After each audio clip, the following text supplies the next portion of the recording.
Bismillahirrahmanirrahim. Assalamualaikum warahmatullahi wabarakatuh. Nahmaduhu wa nasta'inuhu wa nastaghfiruh wa na'udzu billahi min syururi anfusina wa min sayyiati a'malina. Man yahdihillahu fala mudhillalah wa man yudlil fala hadiyalah. Wa nashhadu an la ilaha illallah wa nashhadu anna Muhammadan abduhu wa rasuluh. Amma ba'du. Alhamdulillah, syukur pada Allah Subhanahu wa taala. Rahmat dan kasih sayang Allah Subhanahu wa taala. Allah Subhanahu wa taala memberi kita nikmat yang banyak, dan Allah beri kita nikmat yang tak berhenti. Allah yang punya semua sekali. Apa segala-galanya milik Allah Subhanahu wa taala. Allah yang punya segala-gala, punya segala sesuatu, dan dia Allah Maha Kaya. Allah Maha Kaya. Dia yang punya semua sekali. Dia boleh beri pada siapa dia nak beri, dan dia boleh ambil daripada siapa dia nak ambil. Dia beri, tak ada siapa boleh tahan. Dia tahan, tak ada siapa boleh beri. Sebab dia maha berkuasa. Jadi kerana itu kita kena ada keyakinan kepada Allah Subhanahu wa taala. Dialah yang pemberi rezeki, Ar-Razak, pemberi rezeki. Dan sekarang ada saudara kita diuji. Ada orang sekarang mungkin perniagaan dia banyak. Saya pergi pusing-pusing masa cari kedai untuk Ilyus Sumat. Masih pusing-pusing, banyak kedai-kedai tutup. Banyak orang tolak kedai tak ada orang sewa. Bila saya pusing, banyak perniagaan apa-apa. Macam saya di restoran, ada itu ini. Tapi hakikat tuan-tuan sekalian, saya nampak perkara yang pertama yang kita kena buat ialah kita kembali pada Allah Subhanahu wa taala. Kita kembali kepada Allah. Sebab Allah Maha Kuasa. Di kala dunia tengah rancak, ada orang tengah rancak, peniaga tengah rancak. Macam saya sebut dulu, macam saya sebelum COVID-19 ni, perniagaan tu tengah rancak, tengah macam semua jadi. Sebelum PKP tu memang perniagaan saya semua tengah jadi. Saya buat seminar, program, iklan sikit tapi ramai orang datang daripada sebelum PKP. Dan banyak yang tertangguh, banyak yang cancel, banyak yang ada yang saya kena pulang balik dan sebagainya. Ada macam-macam keadaan. Jadi betul-betul susah. Maksud saya berubah, semuanya berubah. Tapi tahu tak satu perkara yang saya belajar? Allah Maha Kuasa boleh buat semua terhenti. Dunia semua terhenti. Semua terhenti. Kapal terbang terhenti. Orang ada duit pun tak boleh buat apa. Yang tak ada duit pun tak boleh buat apa. Orang yang berkuasa pun tak boleh keluar rumah. Orang tak ada kuasa pun tak boleh keluar rumah.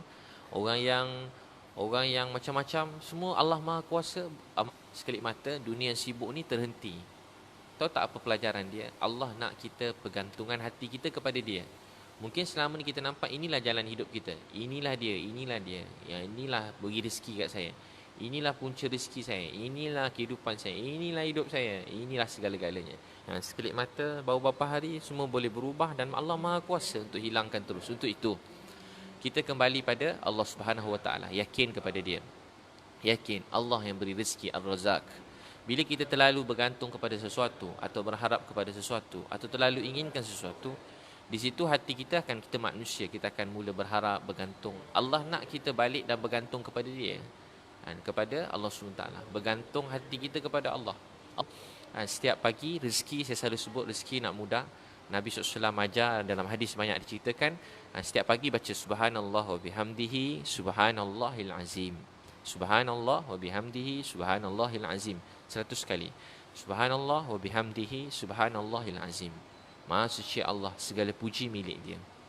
Baik milik dia, kaya milik dia, rezeki milik dia, dunia, langit, bumi milik dia, bulan bintang milik dia, rezeki dalam bumi milik dia, rezeki daripada langit milik dia. Allah kendaki dalam Quran kata, kalau kamu beriman, beramal soleh, Allah buka keberkatan langit dan Allah buka keberkatan bumi. Maksudnya Allah boleh beri rezeki yang tak sangka-sangka. Allah beri rezeki yang tak sangka-sangka. Untuk tu baca Subhanallah wa bihamdihi Subhanallahil azim. Beri masa duduk sekejap baca. Dalam kereta nak pergi office, nak pergi pejabat, dan sampai kita nak berusaha, dalam kereta baca Subhanallah wa bihamdihi Subhanallahil azim. Ada tasbih dalam kereta. Supaya bukan apa, tasbih tu nak bagi ingat. Kita kalau tak ada tasbih, sesedar dah berbual, sesedar dah pegang handphone, sesedar dah buat benda lain, pegang tasbih. Subhanallah wa bihamdihi Subhanallahil azim. Baca Subhanallah wa bihamdihi Subhanallahil azim. Yakin pada Allah. Yakin pada Allah. Bergantung pada Allah SWT. Bila saya selalu begitu dalam hidup. Bila saya terlalu bergantung sesuatu, saya rasa inilah rezeki saya, inilah Tengok tak jadi. Segala puji bagi Allah. Akhirnya Allah Maha Kuasa, dia beri rezeki pada kita jalan yang tak disangka-sangka. Jalan yang tak disangka-sangka. Contoh, Allah Maha Kuasa nak bagi rezeki, ada boleh ambil semula milik Allah SWT. Macam sekarang kan, contoh saya buka jual t-shirt. T-shirt contoh, jual jubah. Tiba-tiba bukan saya sungguh-sungguh nak jual. Saya memang ada perniagaan, tapi taklah maksudnya saya nak all out kat situ, tak. Tapi tiba-tiba orang buatkan iklan. Orang buatkan iklan untuk saya. Segala puji bagi Allah. Terima kasih tuan-puan, Allah balas semua kebaikan. Tapi nak tahu sesuatu yang Allah Maha Kuasa, satu yang tak disangka-sangka, tiba-tiba dia beri rezeki tuan-puan yang buatkan iklan untuk saya. Tuan-puan kongsikan, kuat rupanya kan. Sampai jubah sehari, walaupun saya tak buat banyak macam syarikat besar-besar lah. Buat habis. Buat sikit-sikit habis. T-shirt pun tiba buat habis. T-shirt tu tiba habis. 24 jam habis. Letak dekat Shopee tu, tiba orang beli. Tuan-puan lah, orang tu tuan-puan. Terima kasih semua, Allah yang balas kebaikan. Semua beli, tak berhenti t-shirt tu. Order semua yang membeli dapat iklanan ni, dia tolong iklankan. Contoh nak buka kedai runcit, saya baru cakap nak buka, baru fikir. Saya kan memang selalu berkongsi kat Facebook dengan tuan-puan kan. Memang dulu suka berkongsi, nak rasa kekeluargaan tu sebenarnya. Saya teringin nak jumpa semua orang, tak sempat. Tapi dalam Facebook ni, nak wujudkan perasaan memang kita sebuah keluarga. Jadi teringin nak berkongsi. Kita suka nak berkongsi yang baik untuk anak-anak. Kadang si anak tak sempat jumpa, tapi kat luar dapat update, anak tahu ayah dia buat apa. Ramai tahu, kawan-kawan tahu, adik-beradik tahu. Jadi yang kita untuk lebih pada keluarga. Orang yang tak suka memang ada, mana-mana pun orang sakit hati. Tapi tujuan Facebook, Instagram ni sebenarnya nak tujuan untuk kekeluargaan. Ada orang salah guna untuk benda-benda yang lain. Dia lebih pada kekeluargaan. Rupanya bila kita buat macam tu, tuan-puan yang iklankan, tiba-tiba jubah orang iklankan, rasa terharu, rasa sebab juga Allah Maha Kuasa, berkat kasih sayang tuan-puan, orang iklankan semua. Paramount pun semua kena serbu. Paramount Coffee House di 3 serbu sampai habis sembarang. Sebab tak adalah macam tu sekali sebelum ni kan. Semua barang-barang habis kan. Saya sendiri pun ni kelang kabut semua sekali sebab kita belum bersedia begitu. Tapi tak berhenti. Paramount, lepas tu Mat pun dah alhamdulillah banyak yang bantu kan. Pembekap pengilang-pengilang utama pun banyak datang tolong. Siap nak tolong set upkan, free of charge datang. Yang pakar-pakar, yang syarikat besar-besar dalam Malaysia, dalam dunia, tiba-tiba datang ke ofis saya. Bos-bos pula yang datang sambil nak selfie, sambil nak membantu saya supaya dapat sama dengan mana-mana mat-mat yang besar. Dan sebenarnya tak boleh sama, takkan sama kan. Tapi seolah-olah macam tu, beri semangat kat saya. Kita kalau berniaga ke apa-apa ni, kena ada cita-cita besar. Contoh kita niat, satu masa kita nak berniaga, kita niat nak buka macam Tesco dalam kepala. Walaupun kita tak ada kemampuan begitu kan. Tesco bukan sikit, berapa puluh orang, berapa juta orang yang bukan seorang punya kerja. Berapa banyak syarikat besar, negara lagi macam saya pun tak tahulah. Tesco ke Giant kan, semua hebat-hebat. Yang kita walaupun macam mana, itulah tempat yang kita berkunjung. Dan selebih doa dengan Allah. Doa, ya Allah, saya nak buka macam sebanyak Tesco contoh. Tapi saya tak adalah macam tu. Contoh kedai kecil lah, saya kedai kecil. Contoh kita nak buka sebanyak Speedmart, 99 Speedmart contohnya.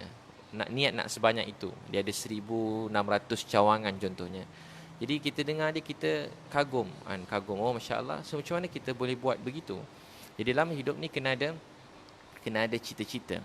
Dia perlu ingat lagi contoh kan, Datuk Failah Kamsah, kalau bila dia susah dia kata apa? Mesti ada jalan. Dia orang yang baik, cakap mesti ada jalan.